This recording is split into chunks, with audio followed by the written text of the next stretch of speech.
നമസ്കാരം.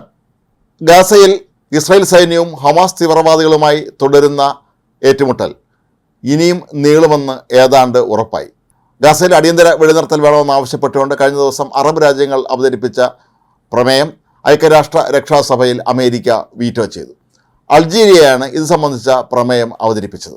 ബ്രിട്ടൻ വോട്ടെടുപ്പിൽ നിന്ന് വിട്ടുനിന്നപ്പോൾ 13 രാജ്യങ്ങൾ ഈ പ്രമേയത്തിന് അനുകൂലമായി വോട്ട് ചെയ്തു. ഇസ്രായേൽ നടത്തുന്ന ആക്രമണങ്ങളിൽ ഏതാണ്ട് 30,000-ഓളം പലസ്തീൻകാരാണ് ഇതേവരെ കൊല്ലപ്പെട്ടത്.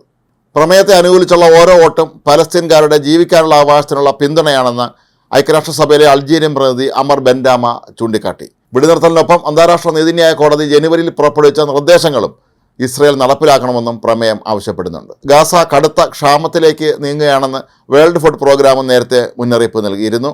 ഏകദേശം 23 ലക്ഷത്തോളം പേർ പട്ടിണി നേരിടേണ്ടി വരും എന്നാണ് കണക്കുകൂട്ടൽ. നേരത്തെ അമേരിക്ക ഇസ്രായേലിനോട് താൽക്കാലിക വെടിനിർത്തലിന് നിർദ്ദേശം നൽകിയിരുന്നുവെങ്കിലും ഇസ്രായേൽ അന്ന് തള്ളിക്കളയുകയായിരുന്നു. ഇത് സംബന്ധിച്ച് അമേരിക്കൻ പ്രസിഡന്റ് ജോ ബൈഡൻ സഭ്യമല്ലാത്ത ഭാഷയിൽ ഇസ്രായേൽ പ്രധാനമന്ത്രി ബെഞ്ചമിൻ നെതന്യാഹുവിനെ കുറിച്ച് സംസാരിച്ചതും ഒക്കെ തന്നെ വിവാദമായിരുന്നു. പക്ഷേ ഹമാസ് കീഴടങ്ങാതെ, ഹമാസിനെ പൂർണ്ണമായും ഉന്മൂലനം ചെയ്യാതെ ഒരു തരത്തിലുമുള്ള വെടിനിർത്തലിന് ഞങ്ങൾ ഇല്ല എന്ന നിലപാട് തന്നെയാണ് ഇസ്രായേൽ ഇപ്പോഴും ഉറച്ചു നിൽക്കുന്നത്. ഇതിൻ്റെ ഒരു പ്രതിഫലനം തന്നെയാണ് ഐക്യരാഷ്ട്ര രക്ഷാസമിതിയിൽ ഇപ്പോൾ അമേരിക്കയും പ്രകടിപ്പിച്ചിട്ടുള്ളത്.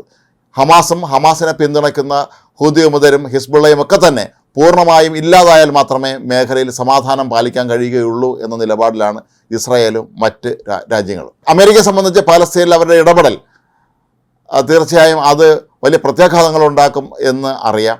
എങ്കിലും ഇസ്രായേൽ മുന്നോട്ട് വയ്ക്കുന്ന ചില നിർദ്ദേശങ്ങൾ അത് പൂർണ്ണമായും തള്ളിക്കളയാനും ഇപ്പോഴും അമേരിക്കയ്ക്കും മറ്റു രാജ്യങ്ങൾക്ക് കഴിയുകയില്ല. ഹമാസ് എന്ന തീവ്രവാദ സംഘടനയോടാണ് തങ്ങൾ ഏറ്റുമുട്ടുന്നത് എന്നാണ് ഇസ്രായേൽ പലപ്പോഴും വ്യക്തമാക്കിയിട്ടുള്ളത്. അല്ലാതെ രണ്ട് രാജ്യങ്ങൾ തമ്മിലുള്ള യുദ്ധമല്ല, ഇത് പാലസ്തീൻ പൗരന്മാരുമായിട്ടുള്ള യുദ്ധമല്ല, ഹമാസ് തീവ്രവാദികളുമായി നടത്തുന്ന ഏറ്റുമുട്ടലാണ് എന്ന നിലപാടിലാണ് ഇസ്രായേൽ. അതുകൊണ്ട് തന്നെ ഇവിടെ ഒരു ഒത്തുതീർപ്പുണ്ടാകുക, പെട്ടെന്നൊരു വെടിനിർത്തൽ പ്രഖ്യാപിക്കുക എന്നുള്ളതും തന്നെ നടപ്പുള്ള കാര്യമല്ല. കഴിഞ്ഞ നവംബറിൽ നേരിയ തോതിൽ വെടിനിർത്തൽ പ്രഖ്യാപിച്ചിരുന്നു. ഈ താൽക്കാലിക വെടിനിർത്തൽ സമയത്താണ് ഏതാനും ഇസ്രായേൽ പൗരന്മാരെ, ബന്ദികളാക്കി വെച്ചിരുന്ന പൗരന്മാരെ ഹമാസ് മോചിപ്പിച്ചത്. ഒപ്പം ഇസ്രായേലിൻ്റെ കൈവശമുണ്ടായിരുന്ന പാലസ്തീൻ തടവുകാരെ അന്ന് വിട്ടയച്ചിരുന്നു. ഹമാസ് തടവിൽ നിന്ന് മോചിപ്പിച്ച് പുറത്തെത്തിയ ഇസ്രായേൽ പൗരന്മാർ പറഞ്ഞ അവരുടെ അനുഭവങ്ങൾ ഇസ്രായേലിനെ വീണ്ടും ഹമാസിനെതിരെ ശക്തമായ നിലപാടെടുക്കുന്നതിന് പ്രേരിപ്പിച്ചു എന്നാണ് പറയപ്പെടുന്നത്.